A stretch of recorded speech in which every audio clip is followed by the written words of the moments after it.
Yang saya hormati kepada Bapak Sudrajat selaku pembawa acara dan sekaligus Sekjen Baratul Community, dan yang saya hormati kepada guru kita bersama Al-Mukarram Bapak Kiai Abdul Rahman FPI, dan yang saya hormati kepada Bapak Ustaz Sudirman selaku Ketua Musyawarah, dan yang saya hormati kepada para asatidz, Bapak Ustaz Daya, Bapak Ustaz Mukhtar, Bapak Ustaz Maroli, Bapak Jaja, dan yang saya hormati kepada Bapak Ustaz Rahman, dan yang saya hormati kepada para asatidz, aparatur pemerintahan Bapak RW, dan yang saya hormati kepada seluruh jamaah musyawarah. Mohon maaf saya tidak sebutkan satu persatu, dan itu tidak mengurangi rasa hormat dan tanya saya. Alhamdulillah, pada kesempatan malam hari ini Allah telah memberikan kita taufik dan hidayahnya. Allah telah memberikan kita dengan bermacam-macam nikmatnya sehingga kita dapat meluangkan waktu kita, dapat melaksanakan rutinitas kita setiap malam Selasa di adalah ta'lim, yang mudah-mudahan dengan kita akan kita mencari ilmu. Allah berikan ilmu yang bermanfaat. Mudah-mudahan hasilnya duduknya kita di tempat yang mulia ini Allah panjangkan umur kita, Allah sehatkan badan kita, dan mudah-mudahan Allah selalu menjaga keistiqomahan ibadah kita. Hadirin jamaah yang saya hormati, kita lanjut kepada materi kitab Bidayatul Hidayah. Bismillahirrahmanirrahim. Wahzan, dan hati-hatilah, al-arja salabata, gitu ya, al-arja salabata, kencing di tanah yang keras, wa mahabarihi, dan tempat ngelewirnya angin, ngelebernya angin, ihtirajan, karena merasa minat rasasi, daripada kercikannya air. Liqaulihi sallallahu alaihi wasallam, karena sabda Nabi sallallahu alaihi wasallam, inna amat azabil qabri, sesungguhnya umumnya siksa kubur, minhu, daripada bawah, wattaqi fi julusika, dan sadarkanlah di dalam duduk kamu, ala rijlil yusra, kepada kaki yang kiri, wala tabul, dan jangan kencing kamu qaiman, berdiri, ila an daruratin, kecuali daripada darurat, wajibah, dan kumpulkanlah fil istinja, ini dalam istinja, baina istimadil hajari, antara memakai batu, wal ma'i, dan air. Faiza aradta, maka apabila ingin kamu, al-iqtisar, meringkas, ala alihima, kepada salah satu air dan batu, falma'u afdalu, maka air itu lebih utama. Wa ini kasarta, dan jika meringkas kamu, alal hajari, kepada batu, fa'alaika, maka mesti atas kamu, antas ta'mila, akan memakai, salah satu ahjari, 3 batu, tahiratin, yang suci, munasifatin, yang mengangkat, lil aini, kepada air netis, tamsahu, mengusap, biha, dengan itu, munasifah, mahalan nazwi, kepada tempat kotor, biha salatan takiru, dengan sekira-kira tidak pindah, an-najasatu, najis, an-maut,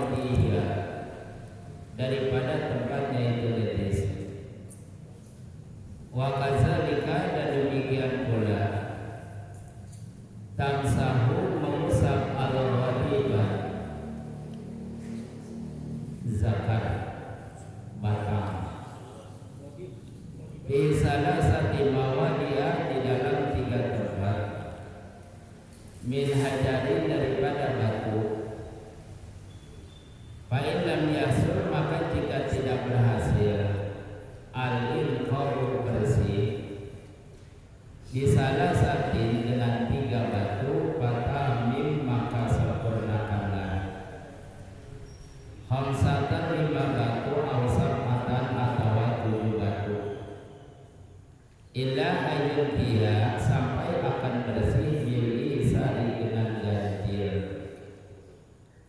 Bal isaru maka ganjil mustahabun disunatkan, wal inqaru dan bersih wajibun wajib. Wala tastanji dan jangan beristinja kamu illa bil yadil yusra kecuali dengan tangan yang kiri. Wa qul dan ucapkanlah indal faraghi ketika selesai minal istinja'i daripada istinja. Allahumma ya Allah tahir sucikanlah qalbi hati kami minan nifaqi daripada munafik, wahasin dan jagalah farji kami minal fawaisi daripada kotoran atau kejelekan. Wadluk yadaka dan usapkanlah tangan kamu ba'da tamamil istinjai sesudah sempurna istinja bil ardi di tanah au biha idin atau dengan tembok. Summak silha kemudian basuh oleh kamu itu tangan. Ini masih menjelaskan tentang daripada ketika kita hendak ingin masuk ke dalam WC, maka dahulukanlah kaki yang kiri, dan ketika kita keluar maka dahulukanlah kaki yang kanan. Jadi ketika kita melaksanakan apa yang diatur oleh agama, yang diatur oleh ulama, sehingga penuh dengan ganjaran ataupun pahala. Kalau kita meraih dengan pahala melaksanakan ibadah sholat, sepertinya tidak mungkin dari pagi sampai malam, dari pagi sampai malam. Dan bertambahnya dengan pahala yang kita kerjakan, tentu dengan melaksanakannya kita, masuknya kita ke dalam WC, dan ketika kita ada di dalam WC ingin membuang air besar ataupun kecil, di sini diatur oleh ulama jangan sampai hal yang sekira-kira belepotan daripada najis yang ada di dalam yang kita pakai istinja tadi. Kemarin dijelaskan ketika kita selesai melaksanakan daripada istinja kencing, maka disunatkan ngedehem 3 kali diurut batang zakarnya, sehingga tidak ada yang tersisa-sisa air kencing yang ada di dalam zakar. Karena kata Rasulullah, inna amata azabil qabri minhu, sesungguhnya siksaan umumnya siksaan kubur ada pada istinja. Ketika awalnya kita istinjanya enggak benar, istinjanya kagak bersih, otomatis wudu dan sholatnya juga enggak benar. Kalau diawali dari istinjanya kagak benar. Di sini diatur oleh ulama, dan bahkan Imam Ghazali mengatur di dalam ibadah kita, termasuk daripada kita BAB buang air besar dan buang air kecil. Ketika kita BAB, jangan menghadap kiblat, jangan menghadap matahari, jangan menghadap bulan, jangan membelakangi matahari, jangan membelakangi kiblat, jangan di tempat yang air yang akan mengalir, jangan di pohon yang berbuah, dan jangan di lubang.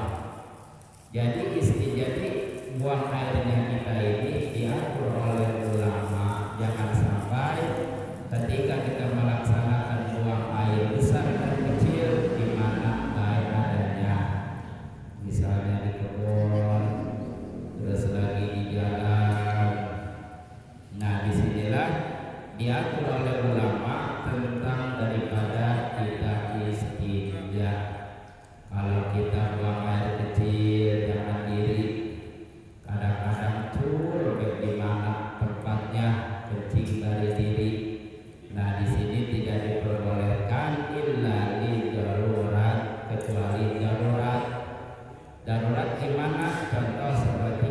berhenti di rest area udah mepet, udah kagak tahan.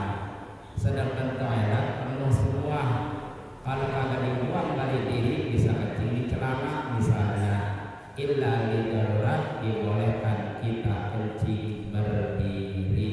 Tapi kalau sengaja aja kita kencing berdiri, toilet masih ada, lebih baik kita ke toilet. Tinggalkan kencing sambil berdiri. Yang dikhawatirkan nanti timbul was-wasan. Kadang-kadang ketika kita sholat ada perasaan cerek keluar, perasaan kita doang.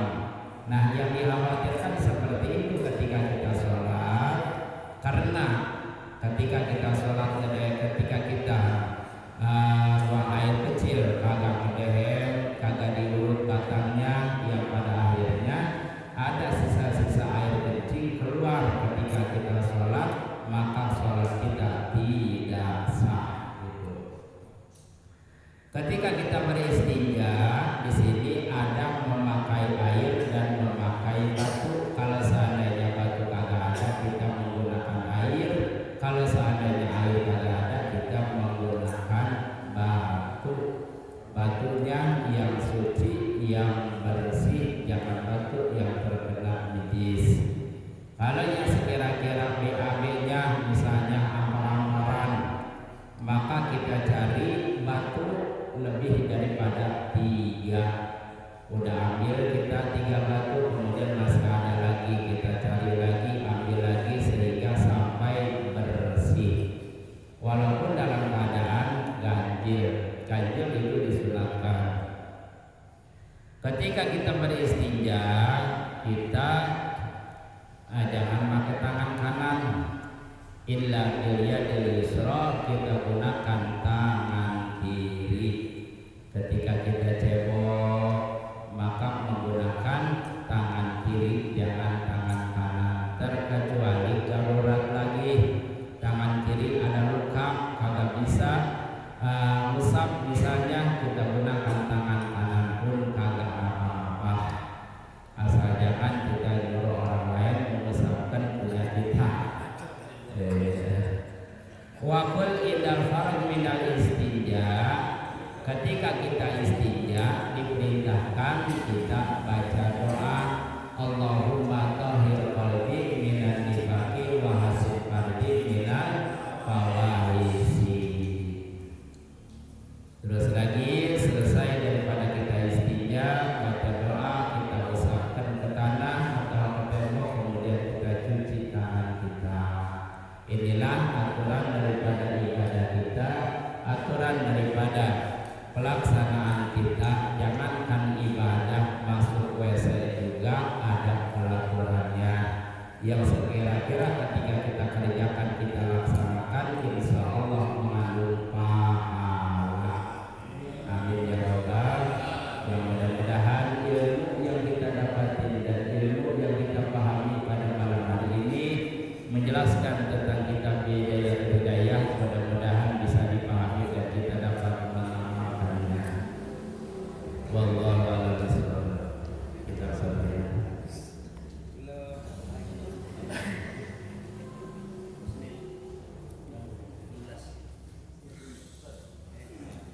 Bismillahirrahmanirrahim.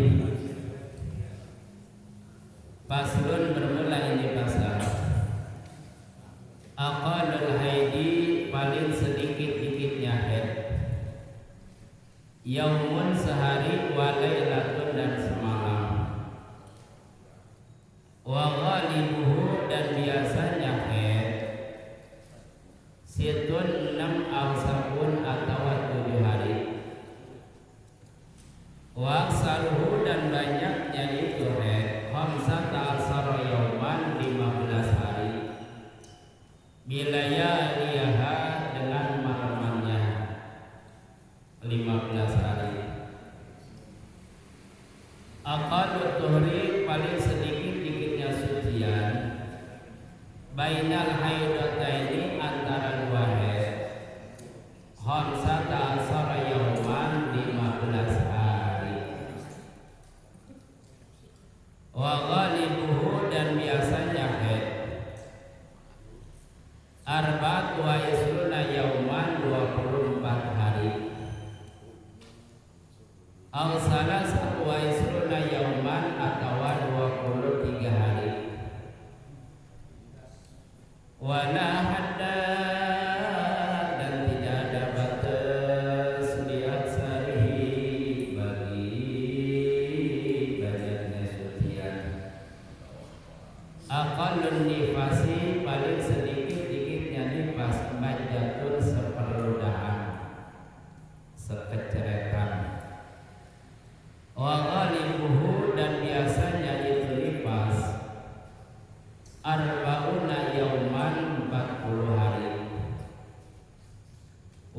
aksaruhu dan banyaknya itu nifas itu nak yauman 60 hari. Faslun bermula ini fasal azzaru sholati ujur sholat isnani ada 2. Anaumu pertama tidur, wanisyanu dan lupa. Faslun bermula ini fasal surutus sholati syarat-syarat sholat sama niyatun ada 8.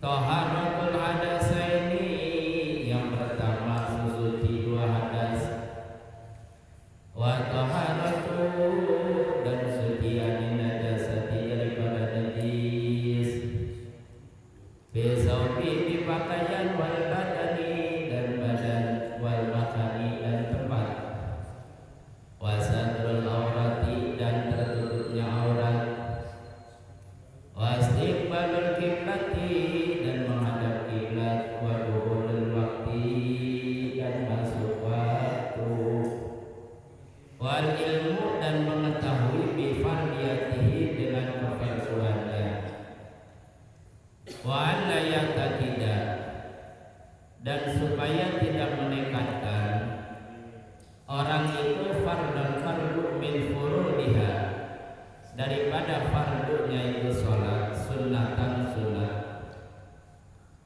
wajtinabul mubtilati dan menjauhi yang membatalkan.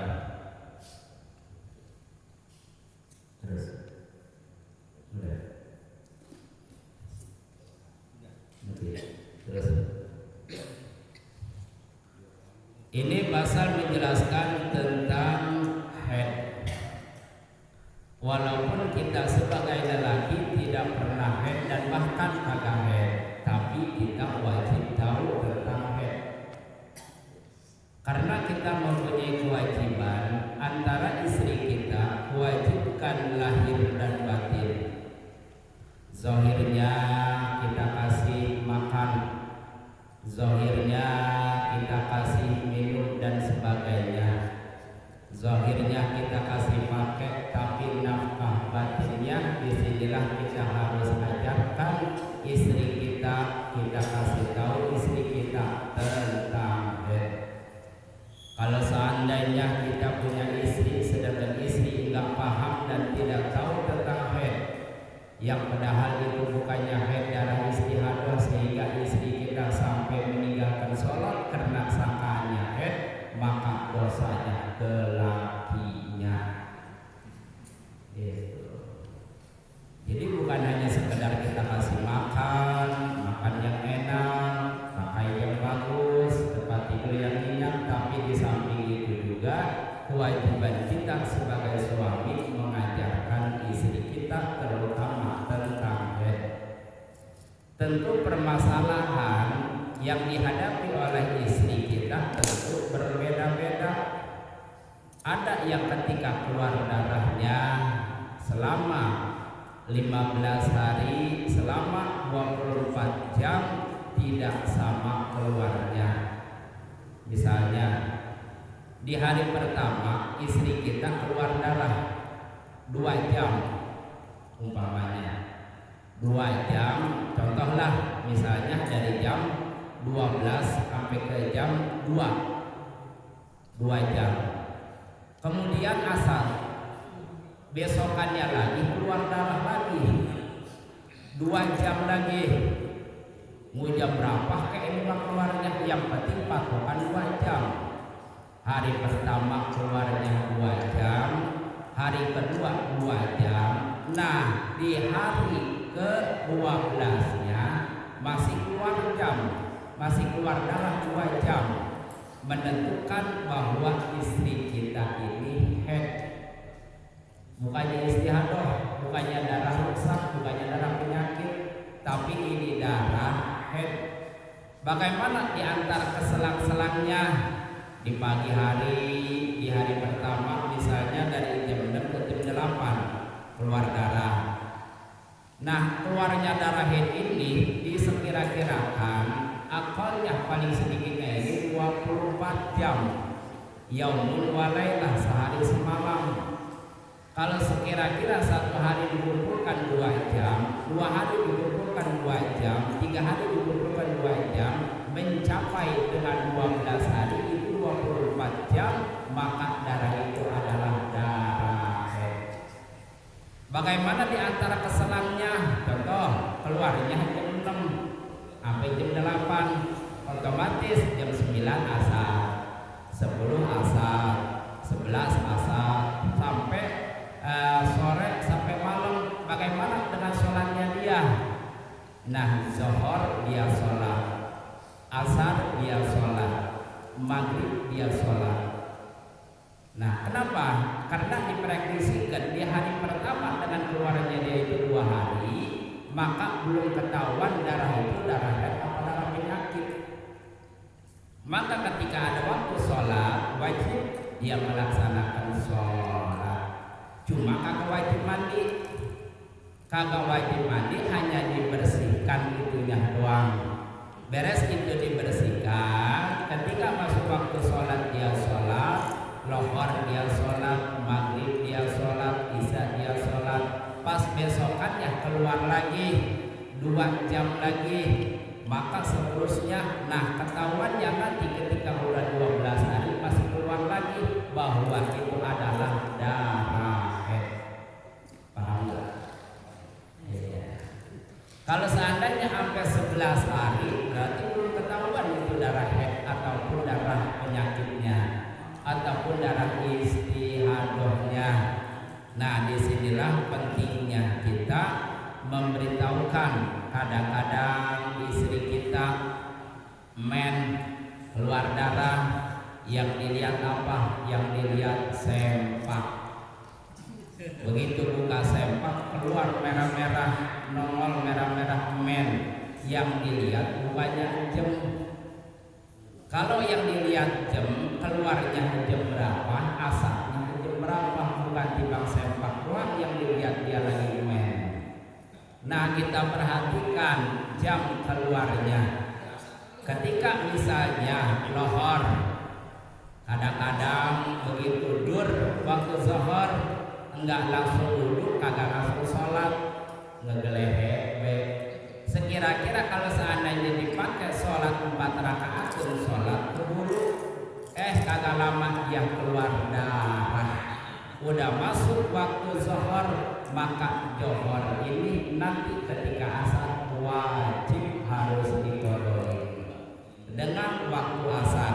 Zuhur dan asar adalah waktu yang bisa dijamak. Kadang-kadang giliran asarnya kita lihat sempak kita. Bagaimana caranya untuk menantikan, mencirikan daripada haid istri kita?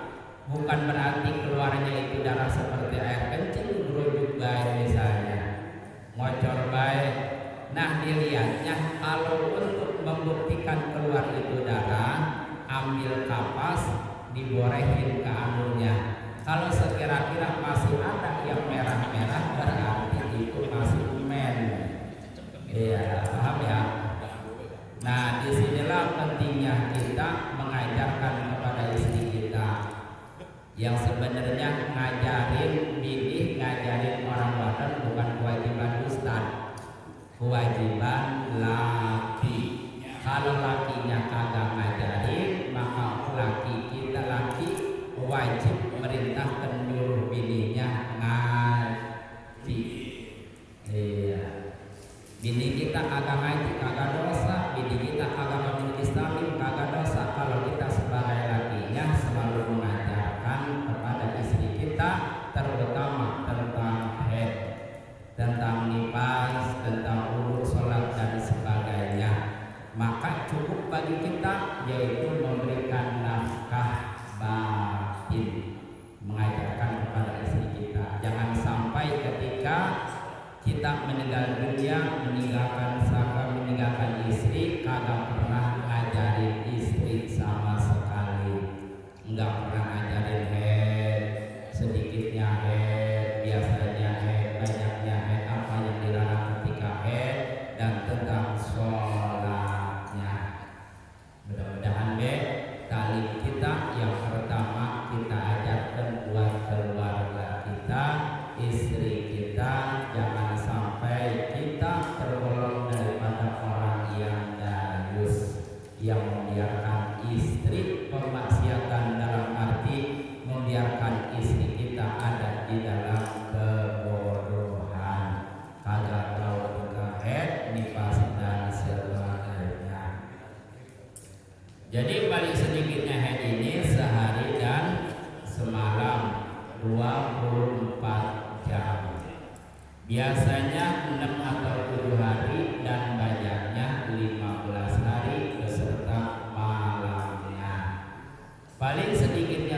sucian antara dua haid adalah 15 hari, biasanya 24 hari ataupun 23 hari. Sucian tidak ada batasnya.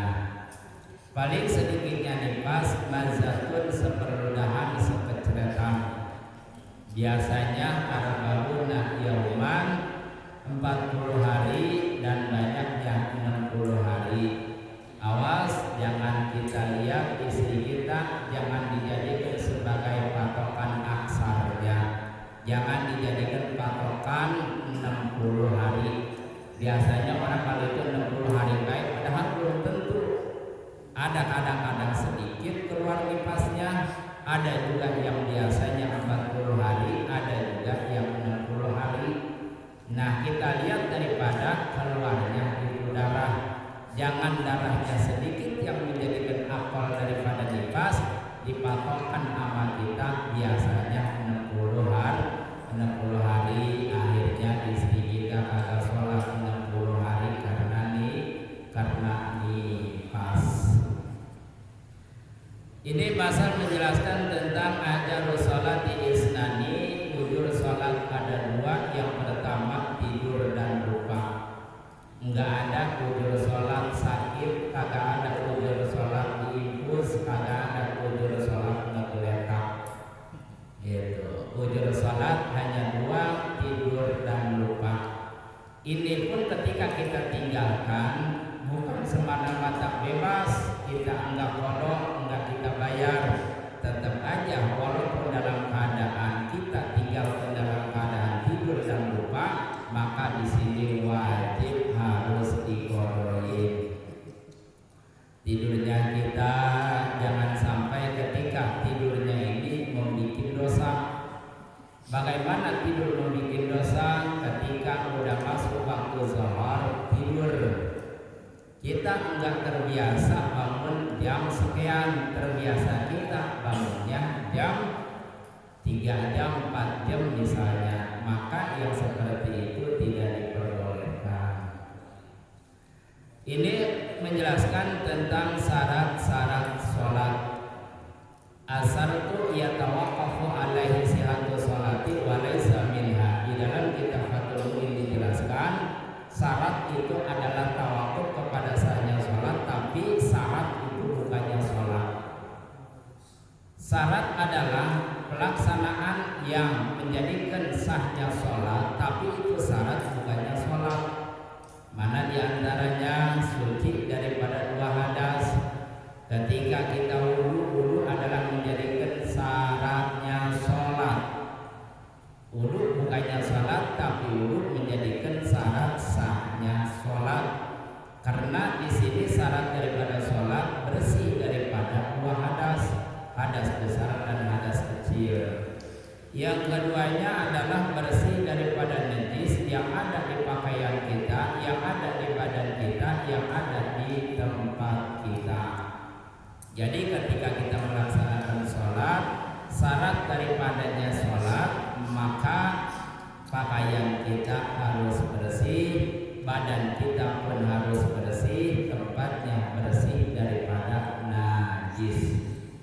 Gimana kalau seandainya di sejadah ukuran kita, kemudian di depan sejadah ini ada tai cecak selepepel, misalnya ada tai cecak di depan sejadah kita, cuma ketika kita sujud tidak tersentuh dengan anggota sujud kita, enggak kepegang sama tangan, enggak kepentok sama jidat, kagak terkena dengkul kita, maka di sini diperbolehkan. Ataupun misalnya di sejadah di depannya diompolin, ada ompol bocah, tapi enggak tersentuh dengan anggota badan kita, maka di situ dibolehin. Tapi kalau seandainya ini air kencing atau najis tersentuh dengan tangan kita, maka sholat kita tidak sah karena sholat kita membawa najis di pakaian kita, di badan kita, dan di tempat kita. Najis sama dengan terlihatnya aurat. Itu terlihatnya aurat, maka ketika kita sholat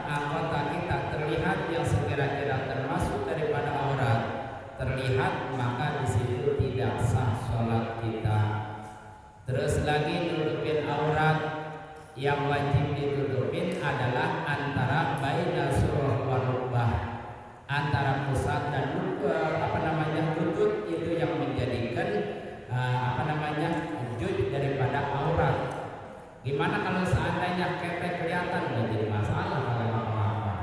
Tapi kalau seandainya paha nongol, maka tidak sah. Apalagi pusar nongol lagi sembahyang, itu kagak sah. Tapi kalau yang namanya bagi perempuan mah tetap hanya muka dan dua telapak tangan. Tapi kalau seandainya kaki cekernya nongol ketika sholat, maka tidak sah. Itu kalau bagi perempuan. Tapi kalau bagi laki-laki mah antara surah warubah, antara pusat dan lutut yang wajib harus ditutupin gitu. Jadi di dalam pelaksanaannya, terutama di dalam nutupin aurat, awas nih kita perhatiin istri kita kalau lagi sholat. Kita perhatiin istri kita kalau lagi sholat cara pakai mengkenanya. Kadang-kadang kita nggak pernah melihat istri lagi sholat. Bukan kita perhatikan sholatnya, tapi pertama kita perhatikan pakai mengkenanya. Kira-kira tuh tali mengkena diikatkannya di mana? Kadang-kadang diikatkannya di sini nih di bawah ini. Iya begitu tuh. Kan ini normal kelihatan. Ini bukannya muka, ini aurat yang wajib harus ditutupin. Itu kita perhatiin istri kita, di mana di mana diikatkan talinya. Kalau misalnya ditaruhnya di sini, ini nggak apa-apa, sah. Karena ini batasnya muka yang wajib terbuka. Tapi kalau seandainya ngikatnya di sini, ininya kelihatan ya di bawah janggut, itu muka, itu bukannya muka, aurat yang wajib ditutupin, tapi ininya kelihatan. Sama aja istri kita kagak sholat. Istri kita sama aja kagak sholat. Dosanya siapa yang membagian kita yang kagak tahu sebagai suaminya, kagak pernah merhatiin dan membilangin kepada istri kita. Itu tentang daripada nutupin aurat kita. Terus lagi menghadap kiblat. Cara menghadap kiblat, kiblat adalah menjadikan syarat daripada sahnya sholat dan masuk waktu dan mengenal kepada keperluannya sholat. Dan kita jangan meningkatkan fardu di dalam perlunya itu sunat. Contoh misalnya ketika ditanya rukuk apa hukumnya, sunat. Ketika kita ditanya tasawuf akhir apa hukumnya, sunat. Maka perkara yang fardu kita tekankan sunat, ini tidak diperbolehkan, tidak sah sholat kita. Kalau seandainya semuanya wajib kagak ada yang sunat, masih sah kalau memang kita kagak tahu. Tapi kalau kita tidak bisa membedakan di dalam sholat semuanya sunat, kagak ada yang wajib, maka sholat kita tidak sah. Karena di dalam sholat itu ada qauli, ada fi'li, dan ada qalbi. Ada ucapan, ada pekerjaan, dan ada di dalam hati. Kita harus bisa membedakan mana yang wajib, mana yang sunat. Di dalam rukun sholat ada yang wajib dan ada yang sunat, dan kita harus menjauhi perkara yang membatalkan sholat. Paham ya? Jelas? Mudah-mudahan 3 pasal yang kita kaji pada malam hari ini mudah-mudahan menjadi ilmu yang bermanfaat, merapihkan, meluruskan ibadah kita. Mudah-mudahan ibadah kita dengan ilmu yang kita gunakan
Ya, tapi cewek pertanyaannya singkat tapi tidak panjang.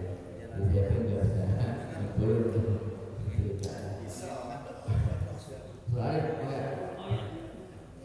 Assalamualaikum warahmatullahi wabarakatuh. Saya bertanya tentang nifas tadi Pak Kiai. Apa nifasnya ngajak sedikit ya, sebutakan juga.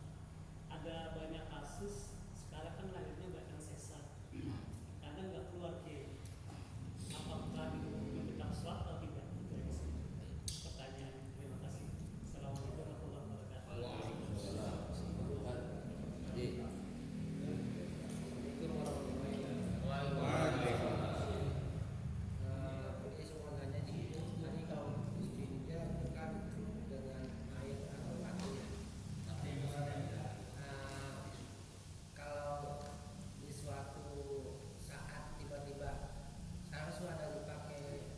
Tisu ya. Nah, karena kita kan nggak biasa tuh. Nah, hukumnya bagaimana kalau pakai tisu?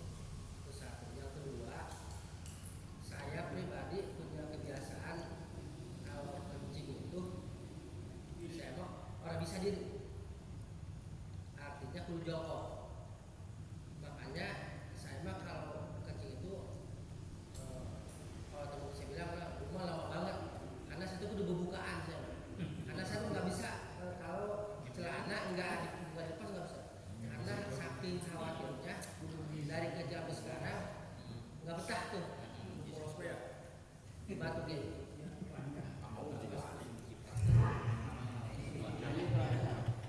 Yang tadi masalah bersih pakai tisu.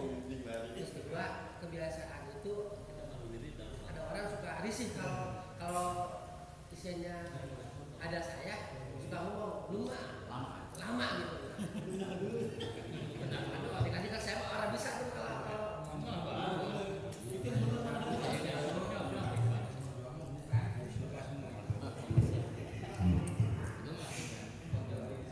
Iya, terima kasih. Pertanyaan pertama tentang daripada waris. Yang dulu sudah dibahas tentang daripada waris.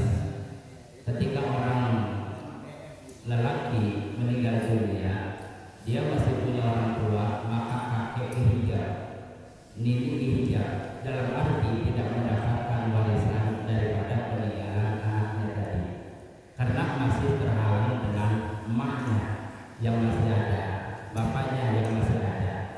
Nah, begitu pula ketika dia mempunyai anak, maka si cucu ini terhijab.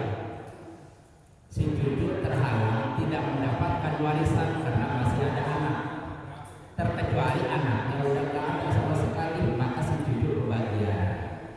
Nah, bagaimana tentang hukum daripada wasiat? Ketika si anak melanggar daripada wasiat orang tuanya, maka orang anak tersebut dosa. Harus dijalankan dengan wasiat tersebut. Dalam arti wasiat ini memenuhi, bukan berarti ngatur itu dapat warisan, bukan. Beda lagi. Dia melaksanakan wajib melaksanakan apa yang diwasiatkan sama orang tuanya. Tapi kalau masalah warisan, si cucu ini terhijab. Si cucu ini terhalang karena masih ada anak. Terkecuali anaknya itu udah nggak ada, maka si cucu ini kebagian. Bagaimana solusinya? Yaitu